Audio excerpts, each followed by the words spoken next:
You have unread texts from Golf Buds. Would you like me to read them? Yes. Okay. Johnny says, what are the nicotine pouches you had on the course? Walker says, 8 milligram on nicotine pouches. Billy says, I love the mint one. I like that one. Walker says, me too. By the way, you both stink at golf. LOLOL. Come on. Carry on nicotine pouches. Shop now at onnicotine.com/group text. Warning, this product contains nicotine. Nicotine is an addictive chemical. To listen ad-free, visit zinspod.co/subscribe. Starting at $2.99 a month, you'll also get access to our exclusive bonus content episodes when you join through Patreon or Apple subscriptions. Thanks for supporting the show. She was 25 years old, a beloved sister and niece who always showed up for the people she loved. In September of 2012, just 2 months after coming home with a new baby, Abby Roberts disappeared without a trace. Her boyfriend, Phillip Johnson, turned up days later in California without her, but with their 2-month-old baby. And then he vanished too. Their car was found abandoned in Compton, California, and 13 years later, no one knows what happened to them.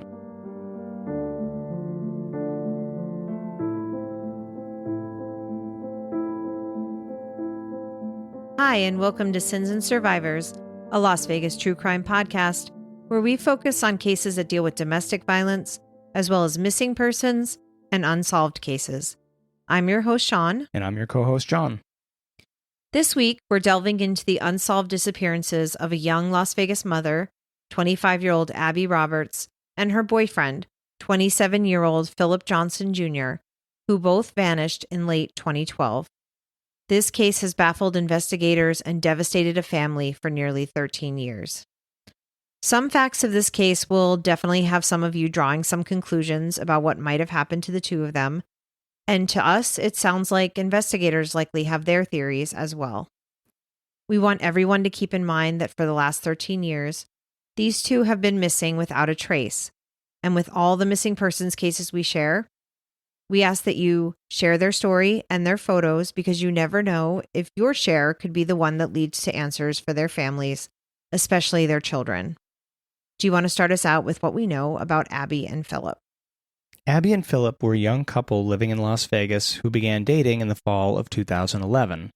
The two of them worked for the U.S. Postal Service at the Sunset Road location near the Harry Reid Airport, which was called McCarran Airport back then. Abby's family lives in the Las Vegas area, including her Aunt Renee, and based on photos from the Las Vegas Sun and our research, it's clear that the Roberts family has lived in the Las Vegas area for many generations and are a very large, very close, loving family. Phillip's mother was living in Southern California in 2012, but unfortunately, Phillip's family has not given any interviews that we were able to find, so we were basically unable to share very much about him. Abby is known for being independent with a big heart. Her family describes her as being straightforward, open and honest, and very loving and caring. Very early in their relationship, Abby became pregnant, and in the late summer of 2012, she gave birth to their son. Phillip also had a 5-year-old son from a previous relationship. Soon after the new baby was born, the family moved into a home not too far from the post office where they worked. Sadly, though, just 2 months later, Abby and Phillip disappeared. It was on September 29th, 2012, that Abby and Phillip left their rental home in their black 2012 Chevy Cruze and never returned. A few days later, on the evening of October 3rd, 2012, Phillip showed up at his mother's house in Torrance, California. He had driven there from Las Vegas in the Chevy Cruze, and he brought along his 2 children, his and Abby's 2-month-old baby, and his older son as well. He left both children with his mother in Torrance and then drove off again. Abby was not with him, and Phillip didn't mention to his mom where she was. That night, October 3rd, is the last confirmed sighting of Phillip. At the time, Phillip's mother didn't realize anything was wrong. Abby and Phillip hadn't officially been reported missing. It was only in hindsight that people realized these were the last times anyone had seen the couple. According to Phillip's mother, it wasn't uncommon for him to sometimes ask her to watch his son for long periods of time, so she didn't think much of it. She just likely assumed that Phillip and Abby were having some kind of issue and that Phillip would be back soon for the kids, but he never returned. On October 9th, about a week and a half after Abby was last seen, Abby's family officially reported them missing. They were a close-knit family, and it was unlike her to just vanish without a word. The two hadn't shown up to their jobs in nearly 2 weeks. Her family went to the house to check on her, and what they found was alarming. The house was completely empty with no sign of her or Phillip. It didn't look like there had been a break-in or obvious struggle inside the home. Everything was just eerily quiet and undisturbed, and the couple's car was gone. At that point, the family knew something was very wrong. Her Aunt Renee told the Review-Journal, "We're very close as a family, but if she was going through something, she tried to deal with it all alone." Almost immediately, everyone knew this was an emergency. The two wouldn't have just walked away from their lives and their kids like this. On October 12th, the Chevy Cruze was found abandoned in Compton, California, by using its OnStar GPS system. Compton is not far from Torrance, where Phillip left the kids, so presumably Phillip drove the car there after October 3rd, but it's not clear that's what happened. There was no sign of Abby or Phillip anywhere near it, so the vehicle didn't provide any clues to police or to the family. It was just sitting abandoned without its owners. The rug had been removed from the trunk of the car, but there were no other clues or leads in the area. With the couple officially missing under suspicious circumstances, the Las Vegas Metropolitan Police Department launched an investigation. They searched Abby and Phillip's Las Vegas home for clues, and they tried to retrace the couple's last steps. Detectives Marty Wilderman and Barry Jensen discovered that Phillip bought a trash can on October 1st at a Las Vegas Home Depot. There was also evidence that he accessed his bank accounts on October 4th in Englewood, California, and on October 5th in Long Beach, California. As we mentioned, at their home there was no obvious signs of a crime, such as a broken window or overturned furniture. However, there was one extremely suspicious clue. Investigators found a scorch mark on the garage floor and ash and soot staining on the garage ceiling, which they saw as clear signs that a fire had occurred in the garage. The scorch mark on the floor of the garage was round, and the investigators think that it might have been left by the trash can that Phillip had recently purchased, since no trash can matching the one from Home Depot was found in the house. Police believe that something important might have been destroyed in that fire.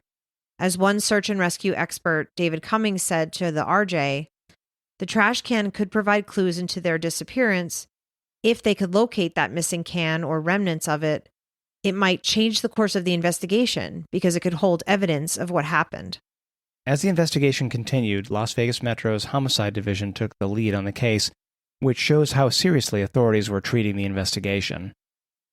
In June of 2013, about 9 months after the couple went missing, a volunteer group called Red Rock Search and Rescue teamed up with police in the hopes of uncovering new evidence. They focused on trying to find that metal trash can or any related evidence. Their search efforts ranged from the wetlands on the outskirts of East Las Vegas to more urban areas within a 10-mile radius of the couple's home. By this time, the officials involved in the search for Abby and Phillip feared the worst. Meanwhile, Abby's family still remained hopeful for the best. The commander of the search team, David Cummings, said, "Starting tonight, the search will go on until the case is solved. We're in the recovery stage." In Abby and Phillip's home, police discovered a receipt for a storage unit in Las Vegas that was searched, which turned up a receipt for a different storage unit in Paris, California that Abby and Phillip had rented in July of 2012. Police went and searched that unit in December and found nothing. Despite these extensive searches, no definitive trace of Abby or Phillip has ever been found. According to her family, in the weeks before she went missing, Abby had been planning to leave Phillip because she believed he had been unfaithful to her. And after living in their new house for only 1 month, they were already planning to move out. A coworker of Abby's said something similar, that she had texted with her on October 2nd, and she said she was planning to leave Phillip because of his infidelity. We mentioned earlier how Abby's Aunt Renee told the RJ that Abby might have kept something personal, like trouble going on in their relationship, to herself, but the family agrees that Abby never would have left her baby behind. From Abby's family's perspective, this definitely paints a very worrying picture with many unanswered questions. And until more information is found, we won't know what happened, and both families deserve answers. This uncertainty is agonizing for her family. They had been waiting for answers for over 13 years. After Phillip left the kids in California, Abby's family brought Abby's baby back to Las Vegas and have been raising him ever since. He was just a newborn when his mother disappeared, but he's now about 13 years old and in middle school, growing up surrounded by love. Renee has spoken to the press about the pain of not knowing what happened to Abby. In an interview a few years after the disappearance, she expressed the family's desperation. "We're frustrated and we want answers. We want our Abby back," she said. As we mentioned, we don't know the specifics of how Phillip's other son, mother, or the rest of his family and friends have coped with his disappearance, but we think it's safe to assume that they also want answers as to what happened. The investigators feel the weight of this case too. Veteran detectives Marty Wilderman and Barry Jensen from Metro Police were nearing retirement in 2015 when they were interviewed about Abby's case. In that interview with the Las Vegas Sun, they talked about her as if they knew her personally. They'd gotten to know Abby through stories from her loved ones. They reflected on her big heart, her independence, and her passion for family. Detective Wilderman said, "Abby was so loving and caring, recalling how much she loved her family and her baby. It was evident that she had left a profound impression on them. They were hoping to get more coverage for her case and hoping that they could find her and Phillip before they retired. But that did not happen." So here we are now in 2025, and the disappearance of Abby Roberts and Phillip Johnson remains unsolved. It's been over 13 years of silence, leads that went nowhere, and a family still hoping for a breakthrough. The Las Vegas Sun called it a story of frustration and desperation in a cold case of a missing mother and father. There have been no arrests, no confirmed sightings of Abby or Phillip since 2012, and crucially, no physical evidence to provide answers. They are classified as endangered missing, and the authorities still consider the circumstances suspicious. We want to emphasize that this case is still open. Detectives are still actively seeking tips and information. Sometimes all it takes is someone remembering something unusual or deciding to come forward after years of silence. Maybe a friend of Phillip's or Abby's knows something, or someone saw or heard something near the couple's home around the end of September in 2012. Maybe someone in California noticed Phillip driving the black Chevy Cruze in early October 2012, or even saw who parked it in Compton. Any detail, even if it seemed insignificant back then, could be the missing piece that finally leads to answers. Here are the detailed descriptions of Abby and Phillip. Abby A. Roberts was 25 years old when she went missing. She's a Pacific Islander, Samoan, female, about 5'3" and 125 pounds. She has long brown hair and brown eyes. Abby has distinctive tattoos, the names Semba and Michael on her wrists, a tribal design on her left wrist, and the words respect and loyalty on her torso. She'd be 37 years old today. Phillip Johnson was 27 at the time he disappeared, an African-American male about 5'5" and 175 pounds, with black hair and brown eyes. He'd be 39 today. The couple last lived together on Alden Avenue, which is near Harmon and McLeod. They were last seen driving a black 2012 Chevy Cruze, unregistered, with no known license plate number. That car was later found in Compton, California, abandoned.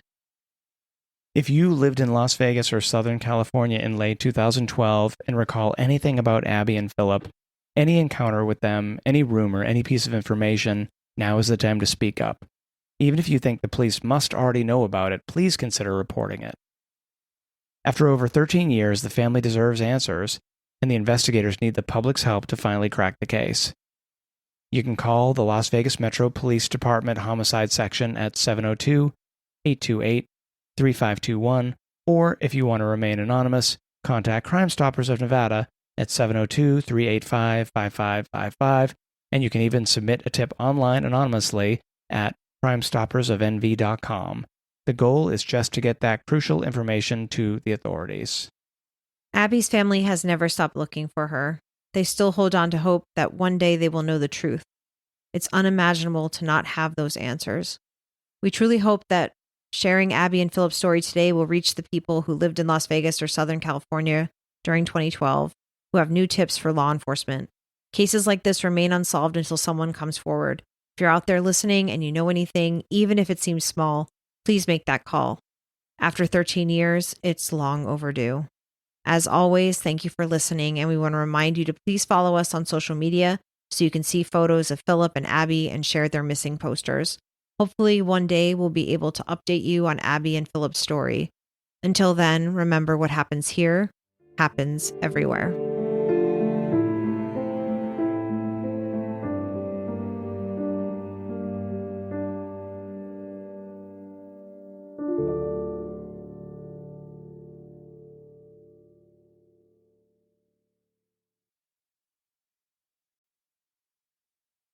Thanks for listening.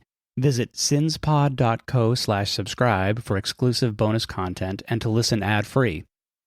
Remember to like and follow us on Instagram, Facebook, TikTok, and Threads at Sins and Survivors. If you're enjoying the podcast, please leave us a review on your podcast platform of choice. You can contact us at questions@sinsandsurvivors.com. If you or someone you know is affected by domestic violence or needs support, please reach out to local resources or the National Domestic Violence Hotline. A list of resources is available on our website, sinsandsurvivors.com. Sins and Survivors, a Las Vegas true crime podcast, is researched, written, and produced by your hosts, Sean and John. The information shared in this podcast is accurate at the time of recording. If you have questions, concerns, or corrections, please email us. Links to source material for this episode can be found on our website, sinsandsurvivors.com. The views and opinions expressed in this podcast are solely those of the podcast creators, hosts, and their guests. All individuals are innocent until proven guilty. This content does not constitute legal advice. Listeners are encouraged to consult with legal professionals for guidance.